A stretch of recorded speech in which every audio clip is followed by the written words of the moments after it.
अभी हमारे टॉपिक है diagrammatic representation of ATP synthesis inside the mitochondria. मतलब ना कि माइटोकॉन्ड्रिया के अंदर एटीपी की सिंथेसिस कैसे होती है, हम उसकी बात कर रहे हैं। ठीक है, देखो this one is the mitochondria.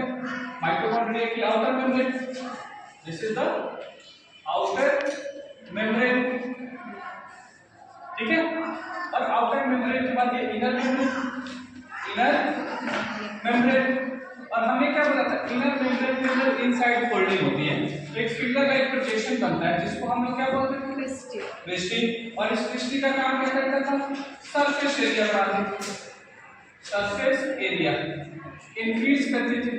किसके लिए, तो F1 पार्टिकल, इसके लिए F1 पार्टिकल थी। और यही वो F1 पार्टिकल है जिसके डिस्कवरी फर्नांडिस मोरेस 1970 किया, इसीलिए इसको फर्नांडिस मोरेस पार्टिकल के नाम से भी जाना जाता है। और यही एटीपी की क्या करता है, सिंथेसिस। क्या कराता है, सिंथेसिस। देखो this is the outer membrane of mitochondria, outer membrane of mitochondria and this is the inner membrane of mitochondria। तो माइटोकॉन्ड्रिया का क्या है, इनर मेम्ब्रेन। और इसी इनर मेम्ब्रेन पे क्या लगा होता है, F1 पार्टिकल। क्या लगा होता है, F1 पार्टिकल। ठीक है ना, तो F1 पार्टिकल का सबसे पहले ये इसका बेस होता है। क्या होता है, बेस। बेस के बाद से ये इसका स्टॉक होता है, और स्टॉक के बाद बेस का हेड होता है, जस्ट लाइक दैट। ठीक है ना, ये F1 पार्टिकल है, पूरा क्या है, F1 पार्टिकल। ठीक है, ये F टर्म में किसे लिया गया, फर्नांडिस से लिया गया। किसे लिया गया, फर्नांडिस से लिया गया। ठीक है ना, this one is the base, this one is the stock and this is the head.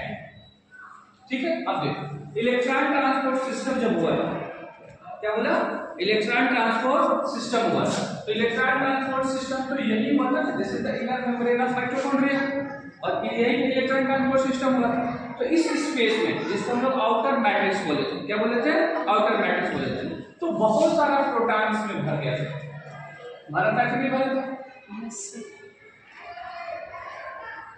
भरा था कि नहीं भरा था, अफकोर्स भरा था। तो ये प्रोटॉन यहाँ पर आके क्या करेगा, ठीक है ना। और एटलीस्ट मैंने ये भी बोला था कि जब एक NADPH2 डिग्रेड होता है ना बेटा, तो 6 प्रोटॉन का डेवलपमेंट करता है, 6 प्रोटॉन डेवलपमेंट करता है। ठीक है ना, तो अब ये प्रोटॉन यहाँ तो रहेगा नहीं, ये यहाँ से क्या होता है, बाहर निकलने की कोशिश करता है। जब बाहर निकलने की कोशिश करेगा तो this is the place, F1 particle क्या देता है, इसको प्लेस देता है कि आप यहाँ से बाहर निकल सकते हैं। ठीक है ना, देखिए तो F1 पार्टिकल के थ्रू ये बाहर निकलता है, लेकिन जो F1 पार्टिकल का जो हेड होता है वो भरा होता है हेड विद एटीपेज एंजाइम। किससे भरा होता है, एटीपेज एंजाइम। बोला ना कि जैसे इस रास्ते से बाहर निकलेगा, क्या होगा, बाहर निकलेगा। ठीक है ना, तो बेटा ऑलरेडी इसके इनर मैट्रिक्स के अंदर क्या होता है, एडीपी। क्या होता है, एडीपी। ऑलरेडी इसके इनर मैट्रिक्स में क्या प्रेजेंट होता है, इनऑर्गेनिक फॉस्फेट। क्या होता है, इनऑर्गेनिक फॉस्फेट। ठीक है ना, अब इसके पास इतनी टेंडेंसी या इसके पास इतनी पावर है कि ये एडीपी को इनऑर्गेनिक फॉस्फेट से क्या करे, जोड़ दे।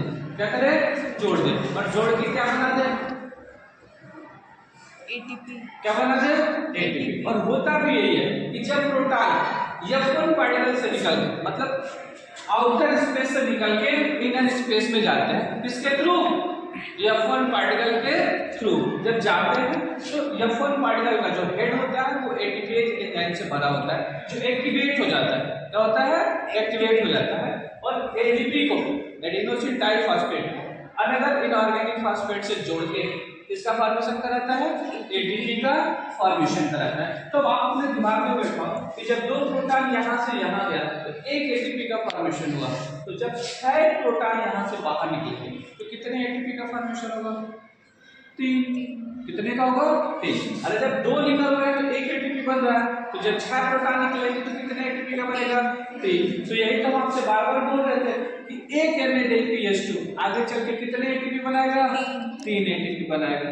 समझ में आ गया, ठीक है ना। तो NADPH2 what, that is the chain, जिसका एक्सचेंज कहाँ होगा, इलेक्ट्रॉन ट्रांसपोर्ट सिस्टम में। क्या बनाया, प्रोटॉन, और ये प्रोटॉन किसका फॉर्मेशन कराया, एटीपी का। तो जितना आसानी से बोला जाता था ना कि माइटोकॉन्ड्रिया के अंदर एटीपी का फॉर्मेशन होता है, इतना आसानी से हो रहा है, बात समझ में आ रही है, ठीक है ना। तो ये चीजें आपके दिमाग में क्लियर होगी कि माइटोकॉन्ड्रिया के अंदर एटीपी की सिंथेसिस कैसे होती है and what is the key role of F1 particle. समझ में आ गया, क्लियर है, चलो थैंक यू।